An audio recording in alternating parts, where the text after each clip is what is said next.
Good morning, FCC, and welcome to the year 2021. It's good to be out of 2020, isn't it? At least we think it is. Uh, Christmas is always a up and down season for me. I love Christmas because it usually means that we have all the kids together and our family is together. We have a great celebration. But now, with COVID and everything else, we are on 2 continents. We're in 4 different locations. Christmas was a little bit different. I'm sure it was a little bit different for you as well. But Christmas always brings me back to a very bittersweet time in my life. Just a week and a half before my 24th birthday and Christmas, my father passed away of cancer.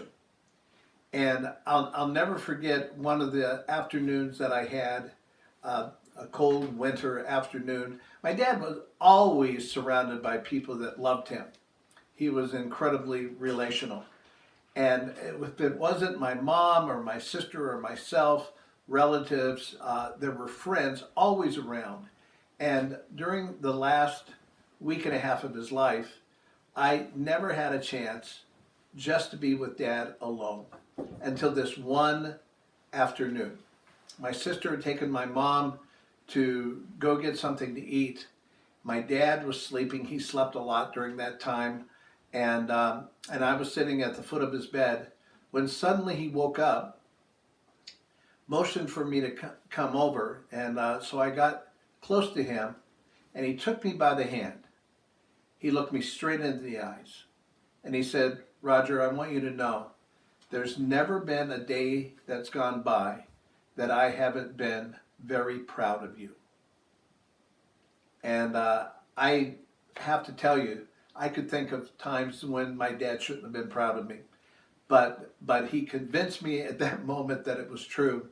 And then he said, "I want you to make sure that you take care of your mom and your sister, make sure the house is paid for. But more than anything else, I want you to know I love you." And then just a few moments later, he fell back asleep, or at least I thought he was asleep. I kind of slumped down again to the foot of his bed. And later on, my mom told me that he had told her about that exchange and the fact that when I went back to the end of the bed, that I sat there and cried for quite some time. And it was really true. It was over a decade before I had language to explain what my father had done for me.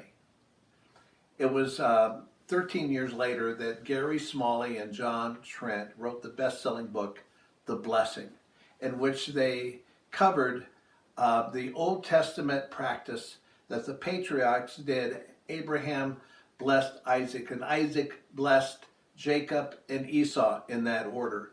And then Jacob blessed all of his family. And it was something that was rich, an exchange between father and sons that is a Jewish tradition to this day. The Blessing turned out to be a bestseller, and it was full of best practices and the best ways to live and give. And I have, in 50 years of ministry, have watched people blossom because they received the blessing of a parent, sometimes a grandparent, sometimes another relative, a teacher, a coach, or a mentor. And I have seen people literally vanish, disappear, wither, because a blessing was withheld. They never heard positive words of affirmation. They never had kind of the physical touch. They never had a vision that was painted for their future. They never had anybody that actually talked about them in terms of having high value. People blossom with the blessing. People can wither without it. The blessing is, as I said, an Old Testament practice. The word in the Hebrew means to make much, or to make numerous, or to make great. It means to multiply. In the Greek, it's a word makarios, and the word makarios is what Jesus uses when he says, "Blessed are the poor in spirit." they'll inherit the kingdom of heaven. Blessed are the meek, they'll inherit the earth. Blessed are those that mourn, they will be comforted. Blessed are the peacemakers, they'll be called the sons and daughters of God. You know, it means joyful, it means to make large. Really, the blessing is God's X factor. It's his multiplication in terms of what he does. It may be the first words that Adam and Eve heard together as a couple. Towards the end of the creation story in Genesis chapter 1, God says, let us make man in our image. In our image, let us make him man and woman. He created them. And then it says, and God blessed them and said, be fruitful and multiply and fill the earth. Subdue it and have dominion over it. The way that Eugene Peterson describes this, he says, and God blessed them and said, prosper, reproduce, fill the earth, and be responsible for all the fish of the sea, the birds of the air, and the animals that walk on the earth. It's clear that part of God's DNA is to bless people. Even after the fall, the first homicide, the flood, and as the ark settled on dry land, it says God blessed Noah and his sons and said, prosper, reproduce, fill the earth, and be responsible for all the birds of the air and the fish of the sea and the animals that walk on planet Earth. It's God's nature to bless. As we go through the early history of man in Genesis, what we see is that we see the story of man, and we see the great grandson of Noah born. His name was Abram. And it says that Abram followed his father Terah. They came to a land called Haran. It says that Terah settled in Haran. But Abram didn't, because God came and spoke to him. And this is what he said. God told Abram, leave your country, your family, and your father's home, and go to a land I will show you. I'll make you a great nation and bless you. I'll make you famous. You'll be a blessing, and I'll bless those that bless you, and those who curse you, I will curse. And all the families of the earth will be blessed through you. Abram at that time, as I said, his name is Abram. Abram meant exalted father, and his wife Sarai meant my princess. And so there it is. We have Abram and we have Sarai, and God has promised to make him great. There's a problem. Abram at that time was 75 years old, and his wife was 65 years old, and they were childless. How do you become a great nation when you can't even have a son? And so you would imagine that it would be hard to believe, but Abram did believe. But 3 chapters later in Genesis 15, we pick the story back up again. And this time Abram is 85 years old, and his wife is 75 years old, and they're still childless. And God comes to Abram in a dream, in a vision, and he reminds Abram that he is with him, and he's going to make him a great nation. And Abram says this. I love the honesty at that point. He said, what good are all your blessings when I don't even have a son? It says in the vision that God took him out into a field and told him to look up into the sky. And he challenged him and said, if you can count all the stars in the sky, that will be the number of your descendants. The amazing thing at that point, it says, Abram believed God, and God credited to Abram as being righteous. You know, it's another 15 years before Isaac is born. That means 25 years after the original promise, when Abram, now God had changed his name to Abraham, which meant the father of nations. When Isaac was finally born, which means Sarai, whose now name is Sarah, which means the mother of nations, was 90 years old. The reason I tell you the story of Abram is not and Sarah is not just because of their great faith, but because of God's promise to bless them. You know, the promises of God, unfortunately, do not always come with detailed schedules.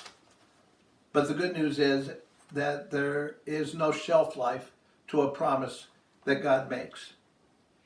And so, as we look through the New Testament, we are told that people are justified before God by believing God, by having faith, not because we live great lives, not because we live perfect lives, not because of the works that we do, but because of the faith that we have. And this is the connection that the Apostle Paul makes in Galatians chapter 3. It says this, "And now that you belong to Christ," that's us, "you are the true children of Abraham. You are his heirs, and God's promise to Abraham belongs to you." We receive the blessing that God gave to Abraham through Jesus. It's amazing. It's an amazing story. It's amazing to give us great hope. Problem is, so many people, they live to get the blessing. They live as if they have a hole in their blessing bucket. And so they live from the maxim, it is better to get and to keep. But I want you to know something. We live in blessing abundancy. I know 2020 has been a hard year. And it may not be hard to count your blessings because you say, well, I can count them on one hand. I don't even need my full hand to count them. It's been a really hard year. I understand that. But I want you to understand that as people who follow Jesus, we live in blessing abundancy. There are hundreds and hundreds and hundreds of verses in the scripture that talk about blessing. If you have a chance later on today, I'd like you to dig out your Old Testament and look into the book of Deuteronomy and look at chapter 28. I'm only going to read one verse there, but the whole chapter is about how God blesses us in a variety of ways. But let me just point out verse 2. It says, "And all of these blessings shall come upon you and overtake you if you obey the voice of the Lord your God." All these blessings will come upon you and overtake you. It's as if we're being stalked by blessings. It's as if somebody's saying, look out, don't slow down because blessings are going to catch up to you and grab you from behind. They'll overtake you. We're being stalked by blessings, not a shortage. In Ephesians 1:3, Paul writes, "Blessed be the God and Father of our Lord Jesus Christ, who has blessed you in Christ with every spiritual blessing in the heavenly places." Did you notice he didn't say with a lot of, with many, with even most? He said with every spiritual blessing in the heavenly places. Now, what is the capability of this God? What is God able to do in our lives? Paul, just a couple of chapters later, in the book of Ephesians, chapter 3 now, verse 20, he says this, "Now unto him that is able to do exceedingly abundantly beyond all that we should ask or imagine.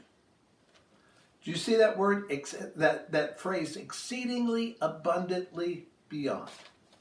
Now, we're coming out of the Christmas season, and if you're like me, there was one movie that you wanted to see this last year. It was Elf. I know that's not the historical nature of Christmas, but who doesn't love Elf? I'm not a Will Ferrell fan, but I loved him in that movie. And in that movie, he comes up with a word that I thought he had actually created. He talks about ginormous, combining the words enormous and gigantic. I found out, and when I Googled that this week, I found out that actually was a slang word that was used as far back as 1948. But it seems like Elf is creative. You just got to be creative to come up with your own words. And the reason I say that is that the words exceedingly abundantly beyond, it's not a word that appears anywhere in the Greek language. Paul made it up. He created it. He took different words together, created one word, and its translation is exceedingly abundantly beyond. What's my point? My point is this. You and I are being stalked by every spiritual blessing in the heavenly places by a God who is able to do exceedingly abundantly beyond all that we would ask, think, or imagine. I think it's safe to say we're not going to run out of blessings anytime soon. But then there's a showstopper of a verse that I want to draw your attention to. It's one that is found in the book of Acts, and it's a phrase that is attributed to Jesus. Remember, I said about Abraham. Abraham was blessed, that all the families of the earth would be blessed through Abraham. Abraham was blessed to be a blessing. Well, as Paul was getting ready to leave Ephesus, and he knew it was the last time he was going to see the church there. And that church had become very special and significant to Paul. He had spent years with them. The last recorded words that Paul says to the elders at Ephesus are this, and I quote,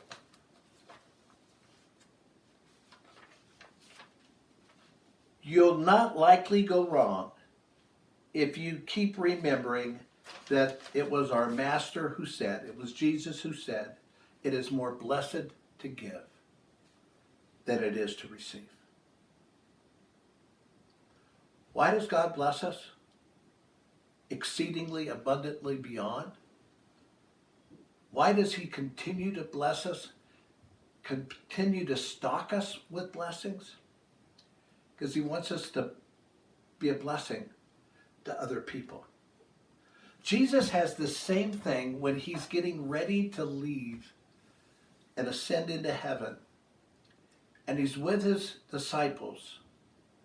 And he says this, "Go into all the world and make disciples of all the nations." Jesus says, in essence, prosper, reproduce, fill the earth, multiply. God is a multiplying God. His adversary, the devil, he's a divider. But God is a multiplier. And he wants to bless you. And he wants to bless me. And he wants to bless others through us. I know a lot of people are thrilled that vaccines have come on the scene in 2021. And I know that for a lot of people, this may signify that the pandemic, the end to the pandemic, is maybe 3, 6, 9 months away. We're going to be able to reemerge. We're going to be able to reopen. restaurants will be reopened, businesses reopen, in-person schooling will reopen, and the gathering of churches will reopen. But you know what? The gathered church is here to stay, but we may be gathering differently. I saw recently when the churches began to reopen in the fall that almost all churches reported only having 10 to 40% of their normal attendance figures. People have developed different habits during the pandemic, and those habits may be hard to break now. People will still gather, but they may gather differently. And we need to be ready to pivot, and we need to be ready to be able to do church in a different way to meet the needs of people. I read recently, someone said, at a time when the world needs the gospel the most, it appears that they're the least interested. You know, one of the things that I saw recently came from Ed Stetzer, who is the director of the Billy Graham Center on Wheaton campus. Ed said that while turned off to church, 78% of people are willing to listen to someone who wanted to talk about their Christian beliefs. And that number jumped to 89% amongst young adults ages 18 to 29. In other words, Gen Z and millennials are interested to have a discussion about Christian beliefs. They want to talk. They don't want to be talked to. We're going to have to do church differently. And I think that's what the Strategic Planning Task Force was on to 7 years ago now, when they looked at how we were doing church at FCC and made the recommendation of pivoting to go on mission. To have the church think more about going instead of inviting. Now, both are ways that we can share with other people and share the hope that we have in God. But there's something that's more genuine sometimes about going instead of having just asking people to come to us, to dress like us, to enjoy our music and enjoy the way that we do things. But instead, meeting people where they live and where they function and having real, honest conversations. I want to talk, as I'm wrapping up, about one church's experience 20 years ago when they stumbled on a new way of doing ministry called Coast Hills Community Church. And it is in Orange County, affluent Orange County. It seems the pastor and his wife, Denny and Lisa Balassi, had dreamt about doing an assignment with their congregation, but they didn't think they were ready yet until one day they went to the movies and saw the release, 2000 release of the movie Pay It Forward. And they couldn't believe what they were watching. And because it matched up with an idea that they had. They got excited. In fact, they got so excited, everybody around them were telling them to quiet down and shh. You know, they were trying to listen to the movie and watch it. And so Denny, when he got back, he went to his missions committee and he asked for a sum of money that they were going to give out in blessings. It was from the parable of the talents. You'll know in the parable of the talent, the master is going to go away for a while, and he gives to one servant 5 talents, he gives to another 2 talents, and he gives to the third 1 talent. And while he's gone, the servant with 5 talents doubled it and had 10 talents. The servant with 2 talents doubled it, multiplied it, and got 4. And the servant with 1 talent, he buried it. He didn't want to lose it. And so when the master came back, he saw the one servant had 10, the other servant had 4, and this one hadn't lost anything, but he hadn't gained anything, only had 1. And so Denny had the idea what if instead of giving talents, we gave away $100 bills? So he told the missions committee, he said, this is a once in a lifetime opportunity. This is something that could change the world. And so they asked him, well, okay, how much money do you want? And he came up with the sum, I need $10,000. And I'm going to give away to 100 people $100 each.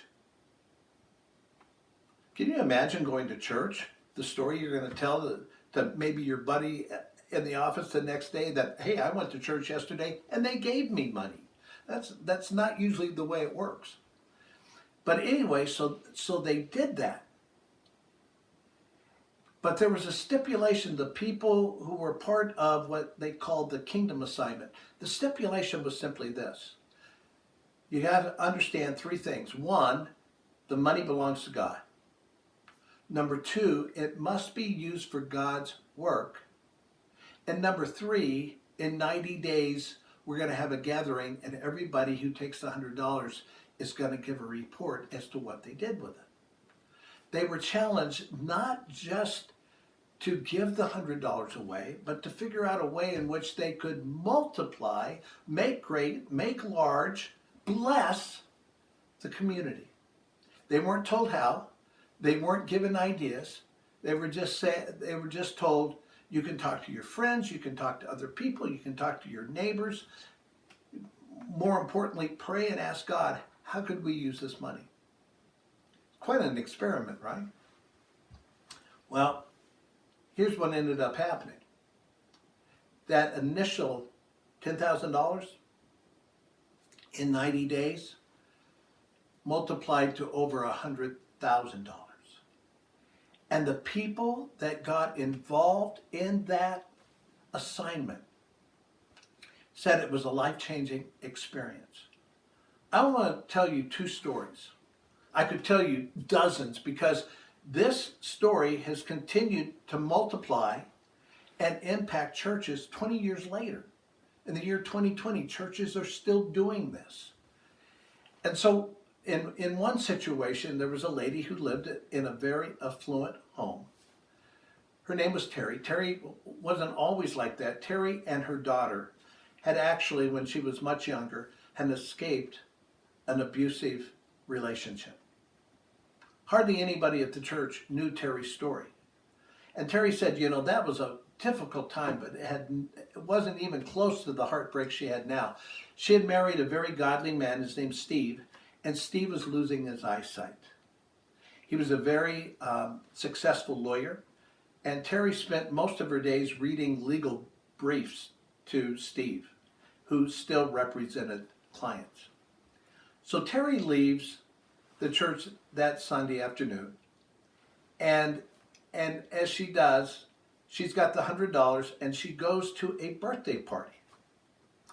And she's with friends. Not everybody's from the church. Some people are from the neighborhood. Some people are just friends of the person who they're celebrating the birthday. And as Terry pulls out her wallet to pay for lunch, the $100 falls out, and she said, "Oh, you won't believe what happened to me today. I got this $100 for going to church today." And one of the guys said, "Isn't it supposed to be the other way around?" And she said, "Well, let me tell you." And she told him about the assignment. And so here are all these people, a lot of them who are not followers of Jesus, said, "Oh, we want to help. We want to be involved. What are you going to do?" And before she left, she had almost $2,000 from the birthday party, and she had an idea of somebody that she could help. It seemed that there was a single mom who was raising 2 kids at home, and the mom worked 2 jobs, and she was going to school part-time in the evening at a local college. And she had another daughter who had been in an abusive situation. She had moved into a safe house, and at the safe house she was attacked, and she was moved to another place. And they said, "We think this mom really needs help." And so Terry reached out to the mom, found out that the daughter, who was now living in another live-in facility, her name was Lisa.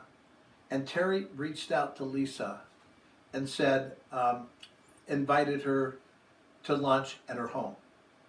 When Lisa got to Terry's and Steve's home and she rang the doorbell, she must have thought she was looking at a mansion. And Terry opened the door, huge smile on her face, very warm, embraced her and said, "Lisa, we don't know each other, but I think we're going to be good friends." And that family was incredibly blessed by a birthday party that had multiplied to almost $2,000. And then Terry continued that relationship with Lisa. She found a new ministry in her neighborhood. The last story I want to tell you is about an 82-year-old lady whose name was Julie. Julie, this is not even at Coast Hills. This is a church now, 15 years later, in Virginia, that is doing the kingdom assignment. And Julie, 82-year-old Julie, said, I thought I'd done most every ministry I'd ever done. I didn't know what to do, and I didn't know how to raise money.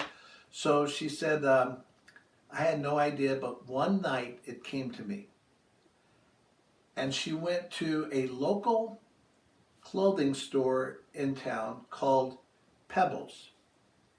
And she got them to agree to help her put on a fashion show. She got 34 volunteers, the youngest of which was 4, the oldest of which was 94. And they did a fashion show, sold tickets, and took the $100 and turned it into $2,500. What did they do with that? There was a group of retired men in that same church that repaired and built homes in the county for the poor, and they gave that money to them. And that ministry continues to this day. What am I saying? What I'm saying is there's so many different ways of doing ministry. And each of those examples, and I could tell you dozens more, each of those examples are this creative way when we get out of the church, we go on mission, and God takes the blessings he gives us and gives to others. We're blessed to be a blessing. We have a God who is stocking us with every spiritual blessing in the heavenly places, and he's able to do exceedingly abundantly beyond everything that you or I could imagine. Be that blessing. Make 2021 a new year. Let's make it a new way that we do church, and let's be that blessing to other people. Amen.